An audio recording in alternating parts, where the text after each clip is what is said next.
বৌমা। আম্মা আসসালামু আলাইকুম। ওয়ালাইকুম সালাম।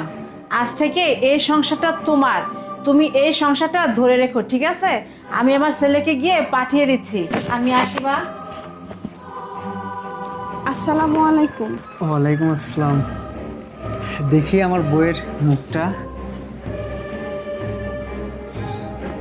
মাশাআল্লাহ, খুব সুন্দর।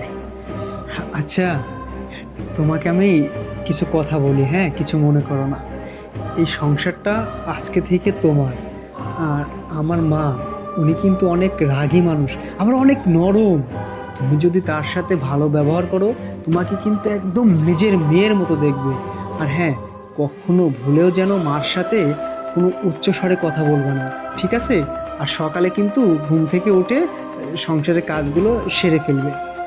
আমি তো সংসারের কাজ কোনোদিন করি নাই, তবুও নিজের সাধ্য মতো চেষ্টা করব। আর আমার তো মা নাই, আপনার মাকে আমি অবশ্যই নিজের মায়ের মতোই দেখব। ঠিক আছে।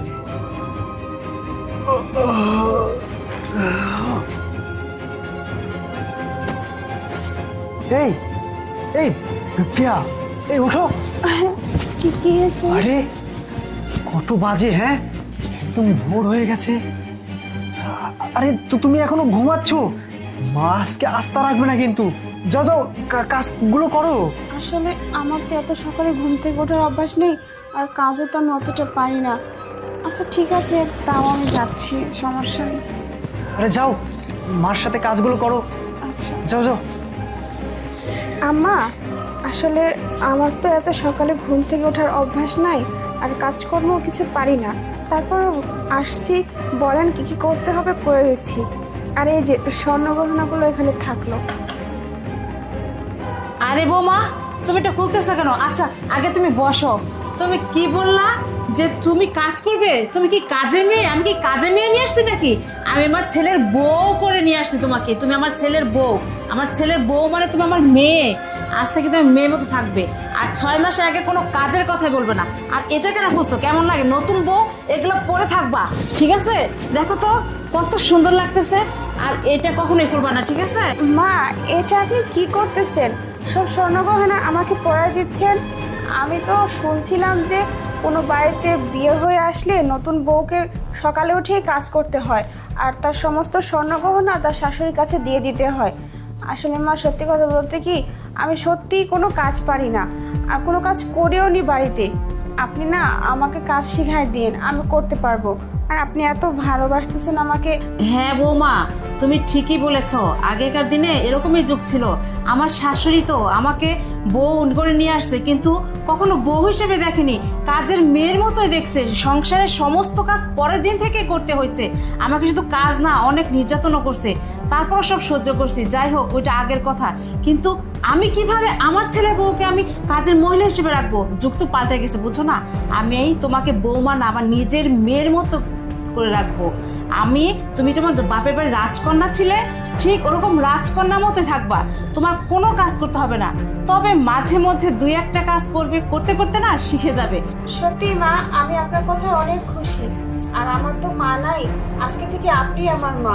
আমি আপনাকে সবসময় মার মতো করে আগলে রাখবো, ভালোবাসবো। আচ্ছা মা, তোমার আর এখন কোনো কাজ করার দরকার নেই। তুমি আর একটু শুয়ে থাকো, যাও। আচ্ছা মা, ঠিক আছে। আচ্ছা যাও। শুনুন ভাবি, বৌমাকে কিন্তু লাই দিয়ে তো মাথায় তুলবেন না, পরে কিন্তু আবার নামাতে পারবেন না।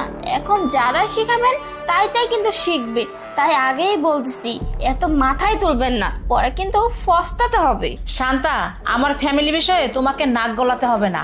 আমি বুঝে নেব এটা আমার ছেলের বউ না আমার মেয়ে, ঠিক আছে? আমি যেরকম সারা জীবন নির্যাতিত হয়েছি তোমার মায়ের দ্বারা, আমি চাই না আমার ছেলের বউ আমার দ্বারা কোনো নির্যাতন পাক। সে সবসময় সুখে থাকবে, শান্তি থাকবে, এটাই আমি চাই। আমি একটু কেন করবো? কারণ শেষ বয়সে আমার একটা বয়স হবে। আমি আমার বউকে এমন করে গড়ে তুলবো যেন শেষ বয়সে আমার সেবা যত্ন একটু করে, এইটুকুই, এর বেশি কিছু না। তুমি বিয়ে খেতে আসছো, বিয়ে খাওয়া হয়েছে, তুমি চলে যেতে পারো, ঠিক আছে? তুমি যা তা বলে আমার মনটা নষ্ট করে দিও না। আরে হ্যাঁ হ্যাঁ, বিয়ে খেতে আসছি, বিয়ে খাওয়া হলে তো চলে যাব, কিন্তু ভালোর জন্য বলছিলাম যে এখন মাথায় তুলবেন না, পরে আবার আফসোস না করতে হয়। আর এত আশা করা কিন্তু সত্যি ভালো না, বুঝতে পারছেন? তোমাকে বারে বারে বলতেছি, আউল ফাউল কোনো কথা বলবে না, যাও, বের হয়ে যাও। হ্যাঁ হ্যাঁ, যাচ্ছি, এখানে আর থাকবো না।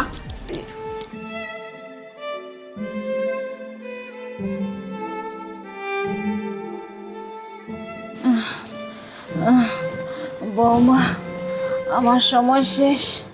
আমি মনে হয় আর বেশি দিন বাঁচবো না বৌমা। তোমার কাছে যদি কোনো ভুল করে থাকি আমাকে ক্ষমা করে দিও বৌমা। মা, আপনি কি বলতেছেন? আপনার সময় নাই, বাঁচবেন না। আপনাকে চিকিৎসা করাতেও যা যা করা প্রয়োজন আমরা সব কিছু করবো। দরকার পড়লে আমার শরীরে যত গহনা আছে সব কিছু বিক্রি করে দিব। আপনাকে দরকার পড়লে দেশের বাইরে নিয়ে যাব, তো আপনার কিচ্ছু হতে দেবো না। মা, আপনি কেন এই সমস্ত কথা বলতেছেন বলেন তো? কি বলতেছো বৌমা? তুমি আমার জন্য এতখানি ভাবো? আসলে আমি ভাবতেই পারি না যে তোমার মতো একটা লক্ষ্মী বৌমা আমি পাবো। যাই হোক, তুমি আমার লক্ষ্মী বৌমা। আমি চাই ঘরে ঘরে তোমার মতো এরকম লক্ষ্মী বৌমা হোক। কারণ লক্ষ্মী বৌমা হলে যে শেষ বয়সে শাশুড়ি দিদি কত কষ্ট, অসুস্থ অবস্থায়, এরকম বৌমা থাকলে শাশুড়িরা মরেও অনেক সুখে থাকবে। মা, আপনি এসব কথা বলবেন না। আপনিও তো আমার শাশুড়ি নন, আমাকে সবসময় মায়ের মতোই আগলে রাখছেন, তাহলে এসব কথা কেন বলতেছেন মা? জন্মগ্রহণ করছে, একদিন তো মারা যেতে হবে, তাই না? কি আর কতদিন বাঁচি? যাই হোক, আমি তোমাকে প্রাণ ভরে দোয়া করি তুমি অনেক ভালো থাকো, সুখে থাকো। আমার ছেলে নাতিপুতিতে দেখে রাখো বৌমা।